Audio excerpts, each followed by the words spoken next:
हरिओम. लाओत्सेचा ताओबोध योगदास श्री जयगणेश जोशी यांचे प्रवचन. ताओ म्हणजे सहजाचरण. जेव्हा आपण आपल्या प्राप्त जीवनाचा स्वीकार करत नाही आणि त्यापेक्षा काहीतरी निराळे जगायला प्रयत्न करतो, तेव्हा आपल्याला दुःख भोगावे लागते. कदाचित एखादा असा प्रयत्न करून काही निराळे मिळविलही, परंतु त्यासाठी तो जो संघर्ष करतो, तो झगडा त्याला दुःख देतो. कारण अशा वेळी आपण नियतीने उपलब्ध करून दिलेल्याच्या विरुद्ध झगडा करत असतो. जे मिळते त्यापेक्षा त्यासाठी जे खर्च केले ते जास्त क्लेशकारक असते. यामुळे अशा यशाचे सुख दुःखाच्या डोलाऱ्यावर उभे असते. मनुष्य तर प्राणी आनंदात आहेत, कारण प्राप्त जीवनापेक्षा निराळे असे काही उपलब्ध होऊ शकते हेच त्यांना समजत नाही. त्यासाठी आवश्यक असलेली कल्पनाशक्ती त्यांच्याकडे नाही. यामुळे त्यांच्याकडून प्राप्त जीवनाचा सहजच स्वीकार केला जातो. त्यात कोठेही झगडा, भांडणे, संघर्ष नाही. त्यांच्या जीवनात ताओने जसे दिले आहे तसे सहजाचरण असते. परंतु मानव एक गरज भागवायला 10 पर्यायी मार्ग शोधून काढतो. एक कपडा घ्यायला त्याला काही तास त्याचा मेंदू झिजवायला लागतो. भूक लागली की त्यासाठी त्याच्याकडे 100 पदार्थ उपलब्ध आहेत. असे प्रत्येक बाबतीत होत असते. यात प्रत्यक्ष जीवन जगण्याचा वेळ वाया जातो. यामुळे प्रत्यक्ष जीवन जगण्यापेक्षा जीवनाची व्यवस्था लावण्यात तो जास्त आयुष्य खर्च करतो. इतकेच नव्हे तर काहीही कारण नसताना, गरज म्हणून नव्हे तर केवळ पर्यायी मार्ग शोधायची बुद्धी, कुवत असल्यामुळे तो उपलब्ध असलेल्या वस्तू जगताचा अपव्यय करत असतो, नाश करत असतो. असे वस्तू जगत तो पृथ्वी खणून बाहेर काढत असतो. त्याला अत्यावश्यक असलेले मिळाल्याने समाधान होत नाही. दररोज मिळत असलेले 1 सोन्याचे अंडे त्याला समाधान देत नाही. तो कोंबडी कापून त्यामधून मग एकदम भरपूर अंडी घेऊ इच्छितो.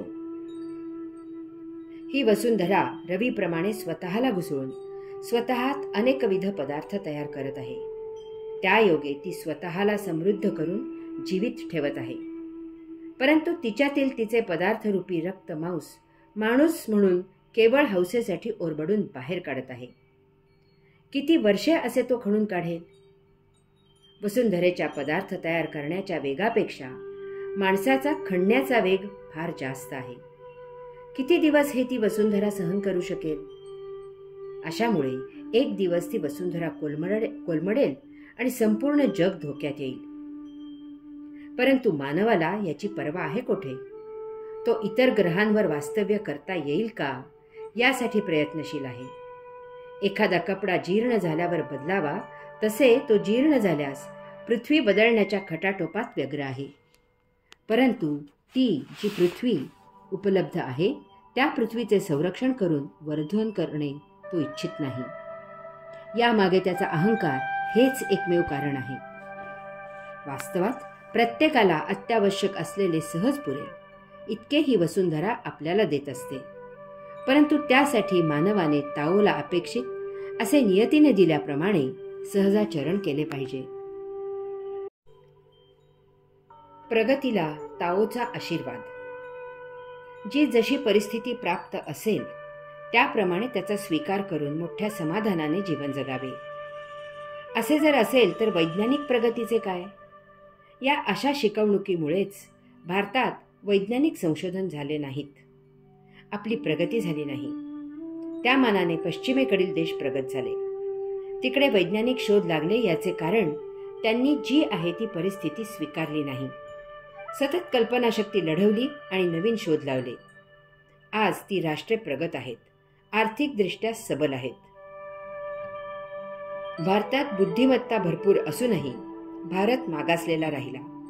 कारण आमचे आत्मसंतुष्टपणा असलेले तत्वज्ञान आमच्या वैज्ञानिक प्रगतीच्या आड आले.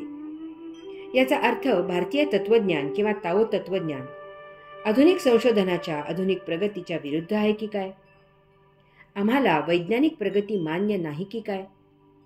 नाही, असा त्याचा अर्थ नाही. महाभारताच्या आधी आणि महाभारताच्या काळी महासंघर्ष झाला, महायुद्धे झाली, भरपूर नरसंहार झाला.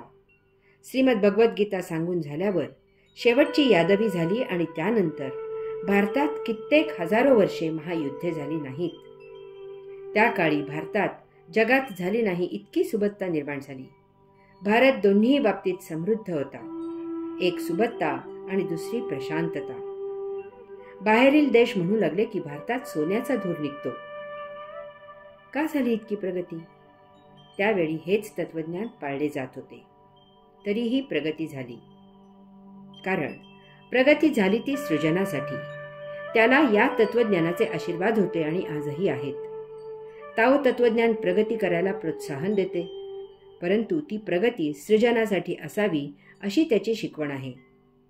त्या योगे प्रगती आणि प्रशांतता दोन्हीही सुखाने एकत्र नांदतात. येथे प्रगती मानवी आयुष्याला मारक असत नाही, तर ती मानवी जीवनाला पूरक आहे. शारीरिक स्वास्थ्यासह मानसिक स्वास्थ्यही तितकेच महत्त्वाचे आहे. परंतु बाह्य शक्तींना हा सोन्याचा धूर डोळ्यात चुरचुरू लागला. त्यांनी भारतावर आक्रमण केले आणि या लुटारूंमुळे, या सत्तापिपासूंमुळे, या नराधमांमुळे, या विध्वंसक वृत्तीमुळे भारतातील प्रशांतता बिघडली आणि तेथे अशांतता लादली गेली.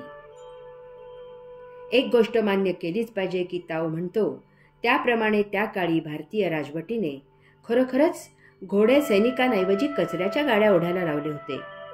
कारण इतकी सुबत्ता होती, मानसिक वैभव इतके होते, प्रशांतता इतकी होती की सैनिकांची गरजच नव्हती. सारे कसे छान, सुबक, समाधानी होते. या अति आदरणीय वैभवाचे आम्ही बळी पडलो. जेथे यांचे दुर्भिक्ष होते तेथे फक्त विध्वंसक वृत्ती होती. अशांनी भारतावर युद्धे लादली. आजही हीच परिस्थिती आहे. परंतु यामुळे खडबडून जागे होऊन शांततेसाठी मनगटातही ताकद असावी लागते, हा धडा आम्ही गिरवला. सर्व उपटसुंभांना हकलून देऊन आम्ही डोके आणि हातपाय यावर आज खंबीरपणे उभे आहोत. हरि ओम.